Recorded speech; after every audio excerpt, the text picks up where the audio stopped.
میری ایک پوسٹ چلائی ہے کسی چینل نے کہ میں نے یزید کو رضی اللہ عنہ کہا ہے اور میں نے یزید کو یہ کہا کہ قسطنطینیہ کی لڑائی میں شریک ہوا تھا لہذا وہ جنتی ہے، اور بہت سارے القابات نا، اور لکھا مفتی طارق مسعود مدظلہ العالی کا یہ بیان ہے.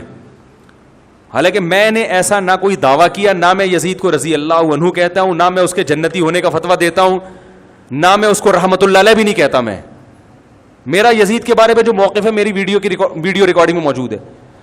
جھوٹی وہ چلا کر کسی چینل پہ شائع کی گئی، اور پھر نیچے جو لوگوں نے گالیاں دی ہیں احقر کو، اتنی غلیظ گالیاں. ہر شخص اپنے خاندان کا بتا رہے کہ میں فلاں قبیلے سے ہوں ہیں. اس پہ نیچے کسی نے لکھا کہ مفتی صاحب کو جو یہ گالیاں دے رہے ہیں یہ اصل میں اپنی قبیلہ بتا رہے ہیں. کسی نے بتایا کہ میرا باپ بھنگی ہے، کسی نے کہا کہ میری اماں 3 دفعہ گھر سے بھاگ گئی تھی. جو آدمی اتنی گندی فحش گالیاں دے رہا ہے تو اس کا مطلب اس کا خاندان ایسا ہی ہے نا. یعنی اس سے بزبان حال کوئی یہ کہہ رہے کہ میری اماں چمار تھی، کوئی کہہ رہے میری اماں بھنگی تھی، کوئی کہ اصل میں وہ اپنے آپ کو گالیاں دے رہے ہیں. پہلے تم یہ تحقیق تو کرو کہ مفتی صاحب نے ایسا کہا بھی ہے کہ نہیں کہا، اور اگر کہا ہے تو کیا تمیز سے بات نہیں سکھائی اسلام نے؟ آپ پوچھو فون کر کے آپ نے کہاں سے نکال لیا کہ وہ جنتی ہے، آپ کیسے فتویٰ دے رہے ہیں؟ آپ یہ تحقیق تو کرو. جھوٹی پوسٹ چلا کر اور نیچے گندی فحش گالیاں. تو یہ گالیاں دے رہے ہیں اور لیبل یہ لگا رہے ہیں کہ ہم حسین کے کیا ہیں؟ عاشق.